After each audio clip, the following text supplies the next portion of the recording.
Before you watch this video, don't forget to subscribe my channel, The Credible Advice. अस्सलाम वालेकुम जी, मेरा नाम एहसन खान है और आप देख रहे हैं द क्रेडिबल एडवाइस। और आज की वीडियो बड़ी इंपॉर्टेंट होने वाली है क्योंकि बहुत सारे लोग एंटिसिपेट कर रहे थे इस वीडियो के हवाले से और काफ़ी लोगों ने रिक्वेस्ट की मुझसे, तो मैंने सोचा कि एक वीडियो बना के आपको अर्जेंट बेसिस चीज़ों को शेयर कर लिया जाए।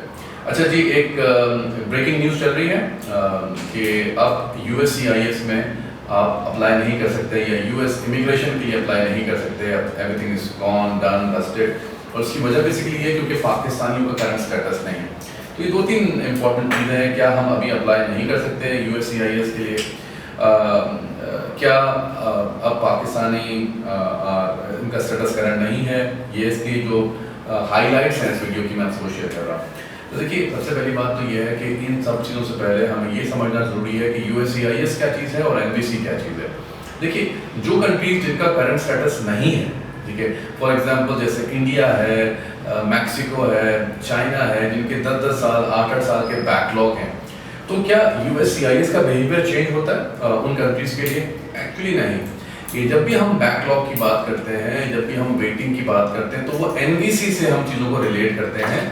और जैसे फॉर एग्जांपल अगर हम इंडिया की बात करें तो लेट्स अज्यूम कि 2023 का अंक चल रहा है, 2013 का अंक चल रहा है, बेग पार्टनर। तो 2013 का मतलब क्या हुआ कि जिन्होंने 2013 में अप्लाई किया था, जिनकी पिटीशन 2013 में अप्रूव हुई थी, उनकी अब NVC केस कर रहा है। ठीक, तो ये तो I am just telling you कि what is USCIS and what is NVC। अब बात करते हैं कि पाकिस्तानी, देखिए पाकिस्तानी डेफिनेटली कैन अप्लाई, इसका तो कोई ताल्लुक ही नहीं इस चीज़ से। USCIS का बिहेवियर वही है जो पहले था। आप आज अप्लाई करें, आपकी एक्सेप्ट पिटीशन हो जाएगी अगर आपने अच्छी तरह काम किया होगा। इसका ताल्लुक उस चीज़ से नहीं है। अब बात करते हैं करंट स्टेटस है कि नहीं पाकिस्तानियों का। देखिए, पहले तो आप ये समझिए कि उन्होंने इन जनरल बात करी है, इट इज़ इन जनरल।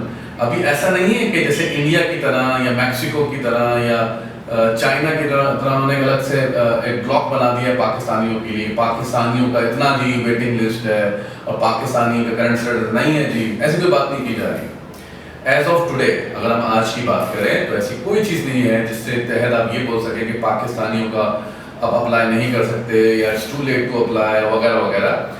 जैसे इंडियन या चाइना या मैक्सिको का है तो उनका तो उन्होंने अलग से मेंशन किया हुआ है कि भाई इस कंट्री का इतना बैकलॉग है, इसलिए ये लोग अगर अप्लाई करना चाहते तो इतना आपको पेशेंस होना जरूरी है, उन्होंने मेंशन किया हुआ है।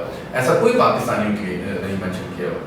अच्छा, दूसरी इंपॉर्टेंट बात यह है कि देखिए अभी चल रहा है नवंबर 2022, उनका जो सी की जगह उन्होंने लिख दिया नवंबर 2022, तो ये करंट ही तो है, इट इज ऑलमोस्ट करंट। ऐसा नहीं है कि उन्होंने मेंशन किया 2017 या 2016 या 2018 या 2019 के केसेस हम डील करेंगे। लोग तो फिर भी इंतजार कर लेंगे क्योंकि ये USCIS है, ये US इमिग्रेशन है, ये ग्रीन कार्ड है, ये फैमिली इमिग्रेशन है। लोग तो यहाँ पर खुशी 15-15 साल इंतजार कर लेते हैं, जो F4 कैटेगरी होती है फैमिली इमिग्रेशन के लिए। बड़े खुशी इंतजार कर रहे होते हैं कि यार मेरे भाई ने मुझे अप्लाई कर दिया, अब 10 साल हो गए, 5 साल रहते हैं, बड़े एक्साइटेड होते हैं उसमें। खैर, यहाँ पर तो जी लिखा हुआ है कि जो स्टेटस है पाकिस्तानियों का, not typically Pakistani, in general उन्होंने बात करी है, उसमें सारी कंट्रीज आ गई, श्रीलंका आ गया, बांग्लादेश आ गया, पाकिस्तान आ गया जी, सारी कंट्रीज आ गई जिनका उन्होंने अलग से मेंशन किया हुआ है कि भाई इन कंट्रीज के अलावा बाकी कंट्रियों का करंट स्टेटस है। तो वो आ रहा है नवंबर 2022, जो कि नवंबर में बैठे हुए 2022 में बैठे हुए, तो वही बताया जा रहा है। ठीक है, लेकिन it is also a soft message. खैर, it's nothing to worry, everything is just same. USCIS भी वैसे ही काम करेगा, NVC भी वैसे ही काम करेगा।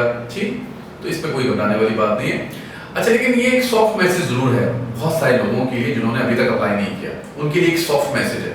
वो सॉफ्ट मैसेज क्या है कि देखिए, वॉर फॉर ब्रिटेन अभी तक तो नवंबर 2022 जिसमें अभी हम मौजूद हैं उसी की बात की जा रही है। अल्लाह ना करे ये बात अगर उन्होंने कर दी 2000, अब हम 2016 के केसेस डील करेंगे, अब जब 2019 के केसेस डील करेंगे, बैकलॉग हो गया, तो जनाब फिर आप वाकईदान आपके लिए प्रॉब्लम हो जाएगी। अभी तो कोई प्रॉब्लम नहीं है, लेकिन अल्लाह ना करे प्रॉब्लम ना हो जाए। इसलिए इस कहते हैं अंग्रेजी में, it's better to be safe than sorry. आप इसको इस अपॉर्चुनिटी को इमीडिएट बेसिस पे अप्लाई करें। अभी पूरा साल है हमारे पास। कैसे? ये जो फिस्कल ईयर शुरू हुआ है, इट इज ऑलरेडी कमिटेड। ये 2000 सितंबर में जो शुरू हुआ है, जो खत्म कब होगा? 2023 के सितंबर में। अब जितना भी घबराना है 2024 के अक्टूबर में बात करेंगे घबराने वाली कि क्या होता है। इस वक्त एवरीथिंग इज फाइन, लेकिन इट्स द सॉफ्ट मैसेज कि it's better to be safe than sorry. आपको जितना आप अपनी एप्लीकेशन को टाइमली अप्लाई कर सकें, यानी कि जो Q2 आ रहा है अभी, जैसे अभी दिसंबर में तो Q1 खत्म हो रहा है, जो Q2 आ रहा है उसको आप टारगेट करें, यानी कि अपनी एप्लीकेशन को डालें जनवरी में या फरवरी में या मार्च में प्लान करें। जबरदस्त ये सिलसिला होगा। अच्छा, और दूसरी बात देखें, जब आपकी पिटीशन अप्रूव होती है, यानी जो मैं बात कर रहा था, जब आपकी पिटीशन अप्रूव होती है तो उसके बाद क्या होता है? उसके बाद जो एनवीसी है, जो दूसरा इदारा है, वो आपको ईमेल करता है। उस ईमेल में मुमकिन है 1 महीने का डिले आ जाए, इसके लिए आप परेशान हो रहे हैं।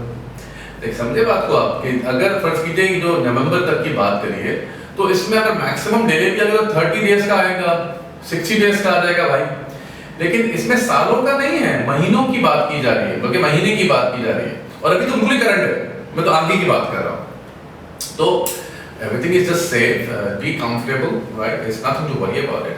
जहाँ तक हम बात करें कि कैसे होता है, देखें, जब USCIS की पिटीशन अप्रूव करता है तो NVC आपको ईमेल करता है और बताता है कि आपके मुताबिक हम आपका केस कब तक आपका अज्यूम करेंगे या रिज्यूम करेंगे आपका केस, वो क्या एक्सपेक्टेड टाइम ड्यूरेशन वो बताता है आपको, ठीक। So this is all about it. Everything is same and secure and fast, like it was before. बिल्कुल वैसे ही सब कुछ है, लेकिन it's a soft message for a lot of people who haven't applied, still haven't applied, still worried कि वो wait कर रहे हैं, अल्लाह ना करे इसको बंद ही करने का इस प्रोसेस का, शायद इनको सुकून मिलेगा। लेकिन अभी बात ये है कि इस वक्त आप उसमें अप्लाई कर सकते हैं। It is almost current, nothing to worry about it.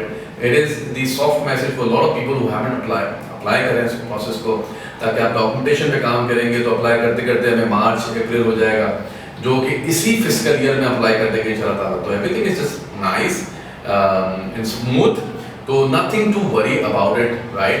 और इसमें फिर भी कोई कंफ्यूजन हो तो आप कोई परेशानी वाली बात नहीं है, पाकिस्तानी भाई अप्लाई कर सकते हैं। किसने बोला अप्लाई नहीं कर सकते हैं? ये किसने बोला खत्म हो गया, ठीक है, ब्रेकिंग न्यूज फला news, nothing, everything is the same. और लेकिन हाँ, इट्स अ सॉफ्ट मैसेज कि if you haven't apply on immediate basis. तो इसमें कोई भी कंफ्यूजन हो, you can always contact to me. और इसके लिए छोटी सी मैंने एक वीडियो भी बनाई, जिन्होंने नहीं देखा उनके लिए छोटी सी वीडियो है, वो भी देख लीजिए।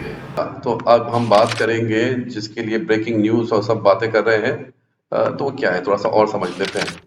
वीजा बुलेटिन है ये 2022, ठीक, दिसंबर, और यहाँ पर ज़ाहिर मुख्तलिफ कैटेगरीज की आ रही है, लेकिन अभी हम EB2 NIW की बात करेंगे तो यहाँ पर आके हम रुक जाते हैं, ठीक। अब देखिए, जैसे यहाँ पर मेंशन किया हुआ है चाइना, इंडिया, मैक्सिको, फिलीपीन, यहाँ पर ऐसा कोई पाकिस्तान से इन्होंने कोई ऐसा अलग से इन्होंने टैग नहीं लगाया कि पाकिस्तानियों का ये स्टेटस है। यहाँ पर बात की जा रही है, यहाँ पर बहुत सारी कंट्रीज आती हैं, श्रीलंका, बांग्लादेश, मुख्तलिफ कंट्रीज आती हैं, उसमें ज़ाहिर पाकिस्तान भी है कि ज़ाहिर। अच्छा, उसके मुताबिक ये कह रहे हैं कि इन जनरल उन्होंने बात करी है, specific not specific to any country. उन्होंने बोला भाई 2022 यानी कि इसी महीने की बात की जा रही है, करंट की, इसमें आप परेशान हो रहे हैं, इसमें कोई परेशानी वाली बात ही नहीं है। Look at this, India 2011। अच्छा, अब बात करते हैं चाइना 2019, ठीक है। तो इनको होना चाहिए परेशान, हमारा तो अल्हम्दुलिल्लाह करंट स्टेटस ही है ना, इट्स ऑलमोस्ट करंट, ठीक है। यहाँ पर सी की जगह, यानी यहाँ पर अगर दिसंबर आ जाता आइडियली, अगर यहाँ पर दिसंबर आना होता फर्ज कीजिए, तो यहाँ पर सी लिख देते ये लोग, है ना। तो टेक्निकली देखा जाए तो we are 30 days back with the process, 30 दिनों का फर्क है। अब जैसे मैं कह रहा था वीडियो में भी, it's a soft message for lot of people who haven't applied. ये जो 30 दिनों का जो गैप है, अल्लाह ना करे ये बढ़ ना जाए, तो it's better to be safe than sorry. अब ये 30 दिनों का जो गैप है, ये सालों का भी हो सकता है, तो इसलिए आपको क्या करना चाहिए कि जितनी जल्दी हो सके, इस वक्त पिटीशन एक्सेप्ट भी हो रही है, एनवीसी भी काम कर रहा है, स्टेटस भी ऑलमोस्ट करंट है अल्हम्दुलिल्लाह, तो इसलिए फर्स्ट प्रायोरिटी पे, इसका मैं गवर्नमेंट लिंक दे दूंगा, वैसे तो आप देखते ही रहते होंगे लेकिन फिर भी देख लीजिएगा, फर्स्ट प्रायोरिटी पे यानी कि Q2 पे अप्लाई करना है आपने, यानी मार्च से पहले पहले आप इसको अप्लाई कर दें। लाइक ज़ाहिर उससे पहले वर्किंग है, तो ये जो मार्च आ रहा है 2023 का, उससे पहले पहले अप्लाई करना है। इवन दो आपके पास टाइम होगा 2023 के सितंबर तक का, लेकिन आप कोशिश कीजिए कि मार्च अप्रैल से पहले पहले इसको अप्लाई कर दें। तो ये मैंने आपको रेफरेंस के लिए शेयर कर दिया भाई, कोई परेशानी वाली बात नहीं है, वही सब कुछ जैसे हो रहा था। ये ब्रेकिंग न्यूज फला न्यूज आप खामखा में परेशान ना हो, तो मैंने आपसे हर चीज शेयर कर ली, तो बी कंफर्टेबल। तो जनाब आपने देखा ये मैंने वीडियो थोड़ी सी कवर की थी, जिनको कोई भी कंफ्यूजन हो तो वो इसमें क्लियर कर सकते हैं, कोई मसले वाली बात नहीं, कोई परेशानी वाली बात नहीं है। फिर भी अगर कोई कांटेक्ट आपको जरूरत हो मुझसे बात करने की, you can always contact to me, मेरा नंबर नीचे गिवन है। तब तक के लिए अपना ख्याल रखिए, अल्लाह। I hope you like this video. If you did, don't forget to subscribe.